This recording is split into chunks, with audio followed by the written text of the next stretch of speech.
right, Kabir, we're good. She's eating. Oh, sweet. Yep. Hey guys, it's Kayla here from Journey Dog Training, and today I have Poppy here, and we're going to be demonstrating a little bit of teaching a cat to hand target, so touching her nose to a finger. And we've talked a little bit about why you might want to do this, but with cats in particular, it's really nice to use as a way to get your cat to move on or off of something, in or out of something. A lot of people will use a target stick, which is what Poppy has actually done a little bit of training with.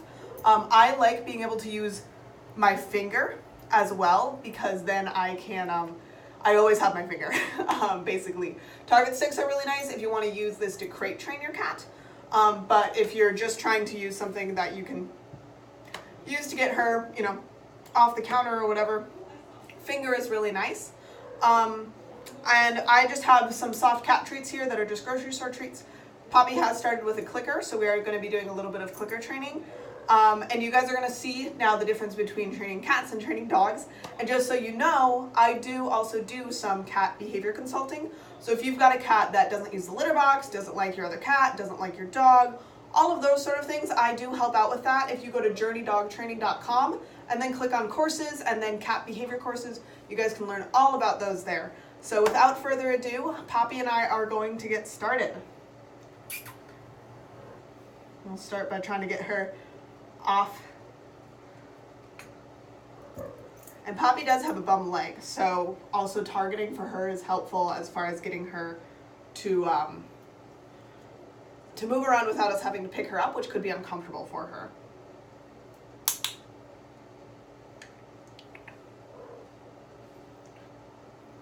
There we go.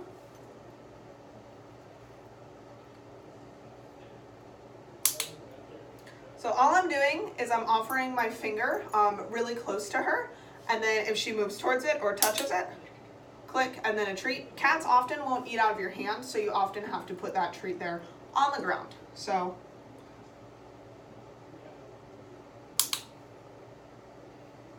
and as far as I know, Poppy has never done this before with a finger. She's only done this with target sticks. Poppy here is about 5 months old, maybe. And this is also great because you guys are getting to see that it's not true that cats can't be trained. Cats can't be trained sometimes in some of the ways that we like to train our dogs, like with shock collars and prong. Well, maybe they could, but they don't respond to that very well. But using reward-based training, cats often respond very well. They're super smart. And it's really great for them because cats often have pretty boring indoor-only lives. So being able to do some training is a great way to give your cat a bit more to do during the day and give them some good mental enrichment, especially if your cat is indoors only.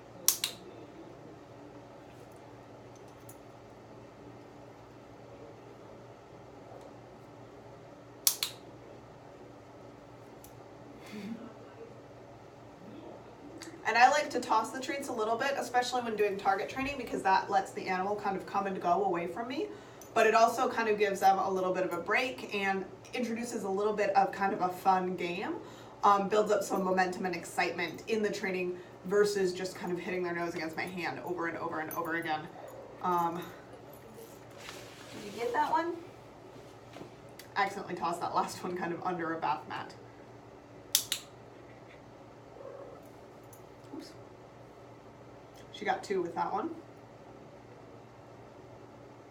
And you'll notice in general with cats, especially early in training, but really just kind of always, they're often going to be slower than, especially your quick dogs, but even a slower dog is often going to be faster than kind of your average cat. You're just going to have to expect potentially slower and slower latencies kind of in between each click, in between each rep, and shorter training sessions in general. Poppy is a pretty young, pretty active cat, so we might be able to get a longer training session out of her. But for a lot of cats, you might need to keep it to just a minute or 2.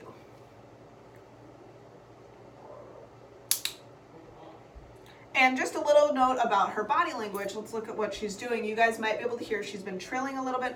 Her tail is swooshing, which probably shows some amount of excitement. Her tail is high. She's got this nice curve to it.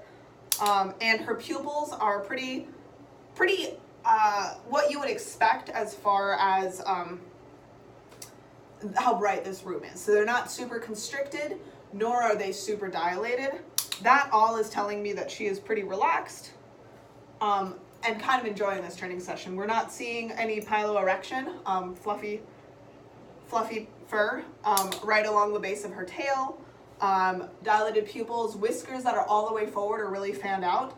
Those things can all tell us that a cat is maybe getting almost too excited about training and it might be time to take a break.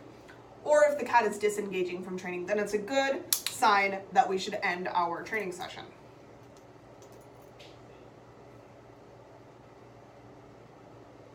And if you're having a hard time finding food for your cat, that your cat will work for, I really recommend trying bonito flakes, just dried fish. You can also do, we at the shelter that I used to work for, which did a bunch of cat training, we did a lot with meat flavored baby food. So Gerber Second Foods chicken was probably our number one cat training treat that we would do. Some cats really like working for Temptations and other dry treats. And if you guys are worried about how the heck you're going to deliver some of those wet treats like the Gerber baby food, you can use a pretzel stick, which is nice because it's edible if the cat decides to take a chunk out of it. You can use tongue depressors, which is what we used at the shelter, just fine. Or you can use a little tiny syringe to deliver that. Pretty similar to what I did in my best treats to use for muzzle training. So we're all out of treats. That was an amazing training session for a little kitty. So we're gonna go ahead and call it right there, nice and short and sweet. So if you guys, again, have any questions at all about cat training, whether it's because you have some serious issues with litter boxes, cat intros, aggression, your cat bites you while you pet them, anything like that, go ahead and reach out to me via my website,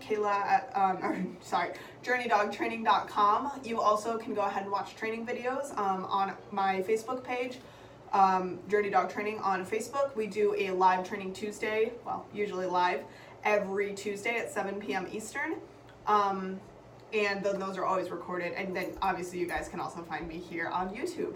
So I think that's it for now, and hopefully we'll be able to keep doing some more cat training videos in the future for you guys. Bye.